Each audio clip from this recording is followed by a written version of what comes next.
नमस्कार दोस्तों, फिजिक्स 77 में आप सभी का स्वागत है। दोस्त आज अपन लोग देखेंगे आपका कंसेप्ट और इलेक्ट्रिक पोटेंशियल ये क्या चीज होता है उसके बारे में पूरी जानकारी आज अपन लोग लेंगे।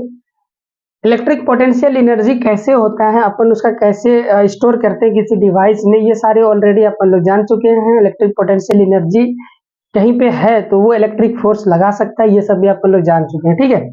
अब इलेक्ट्रिक पोटेंशियल एनर्जी जिसको स्टोर किसी डिवाइस में अपन लोग करते हैं, उस डिवाइस का नाम क्या है? बैटरी है। मान लो ये बैटरी लगा हुआ है, तो जहां पे पोटेंशियल एनर्जी होता है या फिर एनर्जी होता है, तो वो एनर्जी करता क्या है? फोर्स लगाता है। फोर्स करेगा तो वर्क करेगा। तो एनर्जी की वजह से ही अपन लोग किसी चीज में वर्क करने की कैपेबिलिटी होती है हमें।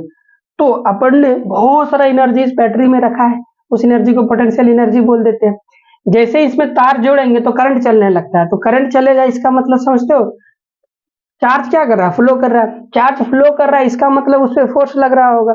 फोर्स लगा रहा है तो कोई ना कोई उसमें एनर्जी है जो उस फोर्स को लगवाने में रिस्पॉन्सिबल है, और वही एनर्जी है इसमें। तो इसमें ये कितना दूर तक, कितना हद तक या मैक्सिमम कितना एनर्जी लगा सकता है या कितना फोर्स लगा सकता है? उतना ही ना जितना हमने इसमें स्टोर करा के एनर्जी रखा होगा पोटेंशियल के फॉर्म में, पोटेंशियल एनर्जी के फॉर्म में, ऐसे समझ लो।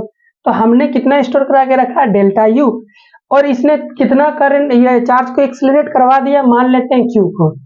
तो अब जरा समझो आप, तो यदि डेल्टा यू ये वर्क कर, डेल्टा यू जो पोटेंशियल एनर्जी है ये वर्क करता है, और करने के दौरान ये कितने चार्ज को ट्रांसफर कर दिया?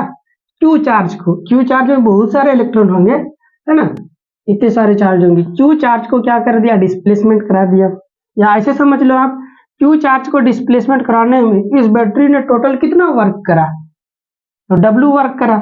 और कितना देर तक वर्क करते रहेगा? जितना इसके पास एनर्जी है। जिस दिन एनर्जी खत्म हो जाएगा, इस वर्क में खत्म हो जाएगा, इसके पास वर्क नहीं करा पाएगा, इलेक्ट्रॉन एक्सेलरेट नहीं होंगे, चलेंगे नहीं, तो करंट भी नहीं मिलेगा। और उसी को अपन डिस्चार्जिंग कंडीशन बोलते हैं बैटरी की, ठीक है। अभी इस क्यू चार्ज में बहुत सारे इलेक्ट्रॉन है। अभी मैं जानना चाहता हूँ कि किसी यूनिट चार्ज में, यूनिट चार्ज होता है तो वो इसको कितना वर्क करना पड़ता है बैटरी को? तो यूनिट चार्ज के लिए क्या क्या करेंगे? डब्ल्यू बाय क्यू कर देंगे। तो यही चीज होता है पोटेंशियल। तो देखो यहाँ पे, यदि क्यू चार्ज को ये डिस्प्लेसमेंट करवा दिया तो इतना वर्क करना पड़ा, ठीक है। तो यूनिट चार्ज को डिस्प्लेसमेंट करवाने में कितना वर्क करना पड़ रहा है या फिर कितना फोर्स लगाना पड़ रहा है? तो V बराबर डब्ल्यू बाई क्यू, इतना फोर्स लगाएगा, इसी को अपन लोग पोटेंशियल बोलते हैं। समझ में आ गया ये बात? ये तो बैटरी के केस में है। अच्छा, पोटेंशियल को हमने को डिफाइन करने की क्या जरूरत है जब अपने पास एनर्जी ऑलरेडी था? एनर्जी के टर्म में अपन लोग क्या नहीं लिख सकते चीजों को? बिल्कुल लिख सकते हैं। देखो ना, दोनों के बीच में कन्वर्जन है। वर्क निकाल दोगे तो यही वर्क है आपका डेल्टा यू। तो हमारी आजादी है ना, जब चाहो इसको आप यहाँ से भेज सकते हो। लेकिन देखो इस आजादी में क्या गड़बड़ है, दिखाता हूँ। देखो यहाँ पे आप बैटरी जो है, एक मोबाइल वाला बैटरी ले लो। इस मोबाइल वाला बैटरी का कितना वोल्ट का रहता है? 3.5 वोल्ट से समथिंग कुछ रहता है, इतना वोल्ट है। अब इसमें आप देखोगे कि कितना चार्ज इसमें इंस्टॉल है। चार्ज की स्टोर कराने से ही आप लोग को क्या मिलता है? एनर्जी मिलता है। तो आप गूगल कर लेना, 7200 के आसपास आपको क्या मिलेगा? इतने कूलम चार्ज होते हैं, ठीक है। इतना कूलम क्या होता है? चार्ज होता है। अब इस कूलम चार्ज को यहाँ पे रखो और एनर्जी निकाल लो। तो वोल्टेज कितना है आपका बैटरी का? 3.5। इसको जब आप मल्टीप्लाई करोगे 7200 से, तो आपका टोटल वर्क आ जाएगा, या वर्क करने की कैपेबिलिटी आ जाएगी, या उसी को अपन लोग एनर्जी बोल रहे हैं। जितना एनर्जी है उतना ही वर्क कर पाएगा, तो one of the same thing है। तो गाइज इसके पास इतने सारे एनर्जी, जब इसको मल्टीप्लाई करोगे तो कुछ बड़ी ही क्वांटिटी आएगा। आप सोचो ये क्वांटिटी को बैटरी में लिखना ज्यादा आसान है या 3.5 वोल्ट को लिखना ज्यादा आसान है? तो ये तो छोटा है, ये तो बैटरी के केस में हो गया। आप जरा सोच के देखो, बड़ा बड़ा जो पावर प्लांट होता है, उस पावर प्लांट में कितने सारा एनर्जी होगा, तो ये क्वांटिटी बढ़ जाएगा, बहुत बड़ा डेटा मिलेगा अपने को। तो उस डेटा को अपन रिड्यूस कर देते हैं, पर यूनिट के टर्म में लिखते हैं, तो उसे क्या होता है? छोटा क्वांटिटी मिल जाता है। तो उसको किताबों में लिखने में भी आसान होता है, लोगों को बताने में भी आसान होता है कि जितना छोटा क्वांटिटी होगा उतना फ्लुएंटली अपन लोग बोल भी पाएंगे। ये सारे थिंग्स सेम है, ठीक है। दैट्स वाई अपन लोग यहाँ पे चीजों को वोल्टेज में लिखते हैं। दूसरे टर्म में ऐसे सीख सकते हो आप कि जहां से अपन लोग बिजली बनाते हैं, बड़े पावर प्लांट में चले जाते हैं। मान लिया बोकारो है ये, ठीक है, बोकारो में आपने बहुत सारा एनर्जी स्टोर करा के रखा है, इलेक्ट्रिक एनर्जी। अब ये एनर्जी क्या करेगा, वर्क करेगा तो यह चार्ज को एक्सेलरेट कराएगा और डीएम के तक यहाँ तक पहुंचाएगा। तो बहुत सारे एक साथ इलेक्ट्रॉन जा रहे होंगे, बहुत सारे चार्ज जा रहे होंगे, तो यूनिट चार्ज में काम कराने में इसको कितना वर्क करना पड़ेगा, फ्लो करवाने में यूनिट चार्ज को। तो अपन लोग लिखेंगे W एक्सटर्नल, ये तो बाहर वाला हो गया, इसको एक्सटर्नल बोलेंगे, है ना, बैटरी बाहर वाला हो गया, बाहर वाला चीज हो गया। एक्सटर्नल बराबर क्या हो जाएगा, टोटल क्यू, जितना आपने इसे ट्रांसफर किया होगा, ठीक है। तो यही वाला चीज होता है आपका पोटेंशियल।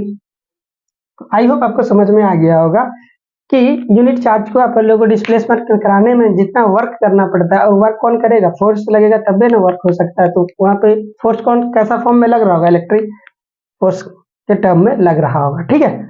ये one of the same thing है। तो अगर आप देखोगे तो दो चीजें आपको मेजर सिमिलरिटी देखने को मिलेगी। क्या क्या वो बता देता हूं, इलेक्ट्रिक पोटेंशियल एनर्जी, और यहाँ पे है आपका पोटेंशियल, इलेक्ट्रिक पोटेंशियल। आप ऑलरेडी चैप्टर नंबर 1 में सीख के रखे हैं। ये वाला बिल्कुल उसके जैसा काम कर रहा है, और ये वाला बिल्कुल उसके जैसा काम कर रहा है, जो आपका इलेक्ट्रिक फील्ड काम, इलेक्ट्रिक फोर्स काम कर रहा था। और ये वाला क्या किसके जैसा काम करेगा, जो है आपका इलेक्ट्रिक, ये फील्ड फोर्स है, ये फोर्स कर देता हूँ क्योंकि यहाँ भी फील्ड लिखेंगे तो गड़बड़ हो जाएगा। इलेक्ट्रिक फील्ड ये वाला, ठीक है, फील्ड ही कर देता हूँ। तो इलेक्ट्रिक फील्ड के जगह हमने किसको ले लिया, इलेक्ट्रिक पोटेंशियल एनर्जी को, एनर्जी को ले लिया। तो ये स्केलर हो गया, तो आम लोगों को बताने में भी हमें इजी हो जाएगा। तो इलेक्ट्रिक फील्ड को स्केलर तरीके में रीड करने का तरीका ही है इलेक्ट्रिक पोटेंशियल एनर्जी। जो इलेक्ट्रिक फोर्स है ये तो वेक्टर तरीका है, इसी को यदि स्केलर तरीके में रीड करेंगे तो उसी को बोलते हैं इलेक्ट्रिक पोटेंशियल, ठीक है। One of the same thing है, ऐसे आप समझ लो। ये इलेक्ट्रिक पोटेंशियल सारे लोगों को समझ में आता है, वोल्टेज वगैरह सबको। अब किसी आम आदमी को बताओगे इलेक्ट्रिक फोर्स तो वो तो कंफ्यूज हो जाएगा। तो ये क्या होता है, अपन जैसे लोगों के लिए, जैसे साइंस के जो बच्चे हैं उसके लिए है इलेक्ट्रिक फील्ड, वही समझता है। और ये कॉमर्शियल लैंग्वेज है, ये हर कोई समझता है, ठीक है।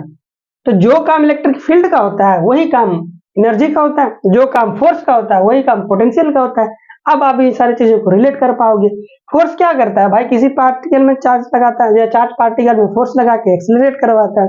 फील्ड क्या करता है, कहां तक फोर्स लगा सकता है। तो एनर्जी क्या करेगा, कितना फोर्स लगवाने में मदद करेगा, जितना आपका एनर्जी होगा, ठीक है। ऐसे समझ लो, बिल्कुल सिमिलर है, one of the same thing. जैसे आप समझना चाहो आप समझ सकते हो, ठीक है। अभी आते हैं इसके सारे डिफिनेशन वाले पार्ट में। ये तो था पूरी बेसिक नॉलेज जो आपको जाननी चाहिए, पोटेंशियल है क्या चीज, उसके बारे में कंप्लीट जानकारी। अभी आपको एग्जाम में क्या क्या लिखना है वो सारी बातों पर चर्चा कर लेते हैं।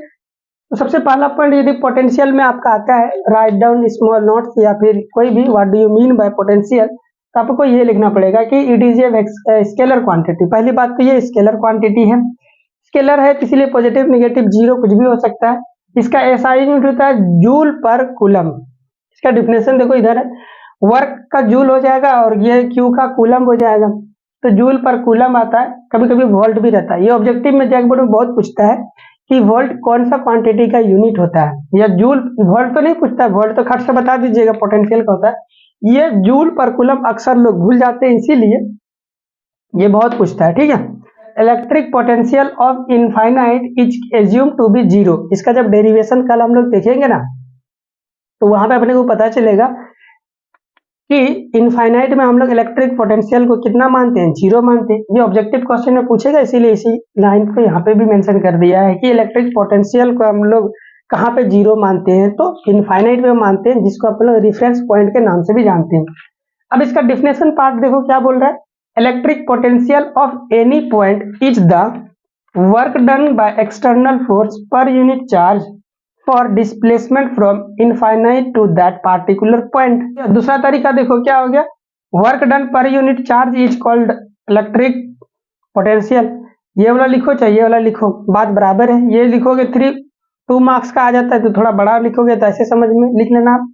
तो शॉर्ट क्वेश्चन में आता है तो ये डिफिनेशन, लॉन्ग टाइम तक याद रखने के लिए ये छोटा सा definition, work done per unit charge, work done per unit charge is known as potential. ऐसे बार बार पढ़ोगे तो आपको खट समझ में आ जाएगा। ये एक्सटर्नल वर्क है, क्योंकि एक्सटर्नली वर्क कौन कर रहा है, बैटरी कर रहा है या पावर हाउस, ये सब सारी चीजें क्या करते हैं, इलेक्ट्रॉन को एक्सेलरेट कराते हैं। तो क्यों करा पाते हैं, क्योंकि उसके पास एनर्जी है, तो फोर्स लगा के उसको इलेक्ट्रॉन को मतलब भेजते हैं दूसरे जगह, जिसके कारण करंट हो जाता है। तो वो फोर्स हर एक यूनिट इलेक्ट्रॉन को भेजने में कितना फोर्स लगा रहा है, उसको अपन लोग कितना वर्क कर रहा है, उसको अपन लोग बोलते हैं पोटेंशियल। ओके, समझ में आ गया होगा आई होप। सो आज की सभा को हम लोग यहीं पे समाप्त करेंगे। नेक्स्ट वाले वीडियो में देखेंगे calculate electric potential due two point charge. Point charge की वजह से इलेक्ट्रिक पोटेंशियल एनर्जी कितना होता है, ये अपने को पता करना है। और ये जैक बोर्ड में बहुत पूछता है, बहुत भर भर के। ठीक है, तो नेक्स्ट वाला वीडियो जरूर देखिएगा। तो ठीक है, थैंक यू गाइज।